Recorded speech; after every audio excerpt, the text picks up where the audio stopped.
Boa noite, eu sou a Gilia Baltzeira, aluna de Comunicação Organizacional na UTFPR, e hoje eu vou apresentar o artigo Linguagem e Trabalho, Comunicação e Discurso nas Organizações, do autor Hernani César de Freitas, para a disciplina de Comunicação Oral e Escrita.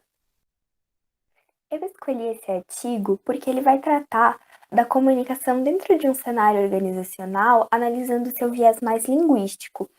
E ele traz um contraponto a partir da mudança de modelos produtivos. E isso é muito interessante para ficar bem claro a importância da comunicação e essa análise dentro das organizações. Então, como já falado logo no início, ele vai apresentar um modelo taylorista-fordista, no qual a comunicação era praticamente inexistente, porque o trabalhador era considerado apenas parte do modelo produtivo. O trabalhador estava ali para exercer sua função mecanizada e apenas.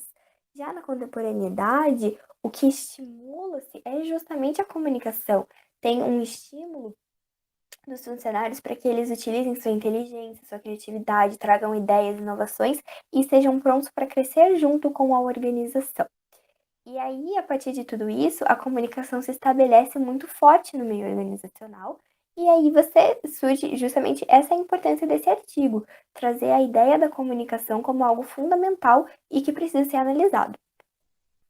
E aí, pautando-se mais nessa ideia linguística, ele apresenta um modelo clássico que vai servir de contraponto para toda a tese do autor, no qual você tem um emissor, uma mensagem e um receptor. Isso era a ideia anterior à contemporaneidade, porque agora você tem a ideia de grandes empresas comunicantes.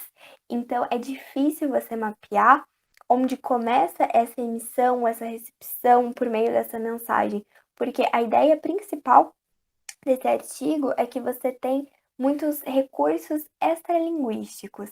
Então, você tem vários interlocutores que vão estabelecer por meio das suas experiências, interesses, expectativas, sensações, vão estabelecer essa mensagem, que seria o código propriamente dito, para fazer os seus objetivos, as suas comunicações, e isso vai ter efeito nos outros interlocutores.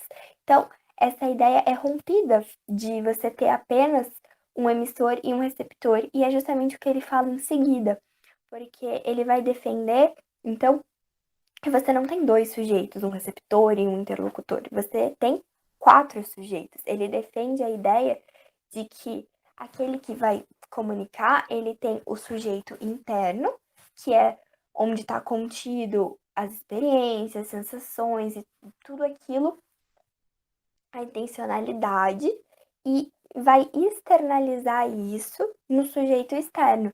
Então, há essa mudança realmente de perspectiva de um sujeito não mais apenas da mensagem, mas um sujeito que está internalizado também. E aí ele traz a importância de se analisar não somente o componente linguístico, que seria a fala, a escrita, ou o meio comunicacional palpável, podemos dizer assim, mas a importância de se analisar um componente situacional, porque a comunicação ela tem diversos impactos e intencionalidades que devem ser analisadas para que a comunicação se faça de modo efetivo e se tenha um entendimento entre todos dentro de uma grande organização. E logo em seguida, para complementar tudo isso, então, tem-se os objetivos comunicativos, que seria essa intencionalidade.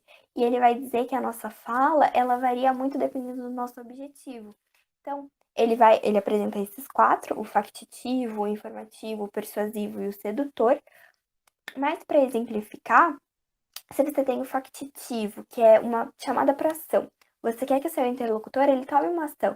Então você vai utilizar esses seus recursos linguísticos para chegar nesse resultado final. É essa a intencionalidade que está por trás. Então o sujeito interno, ele tem essa intencionalidade já marcada e bem estabelecida e ele vai ter que externalizar isso por meio do sujeito externo.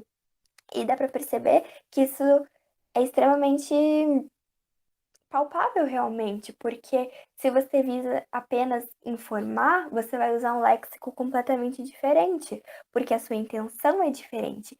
E esse é o grande ponto de toda a obra, que ele vai falar então que a comunicação ela atua como um grande mise-en-scène, onde a gente pode escolher o que interpretar dependendo da situação, do contexto, das intencionalidades dos interlocutores.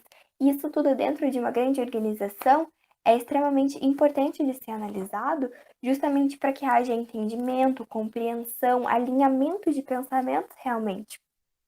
Então, eu considero esse artigo extremamente importante e eu acho que ele ajuda muito a esclarecer essa ideia de comunicação dentro da organização como um fator extremamente importante e também porque ele traz a ideia de que não há um emissor e um receptor, e sim fatores extralinguísticos que são extremamente importantes e têm muito a contribuir e devem ser analisados. É isso. Muito obrigada.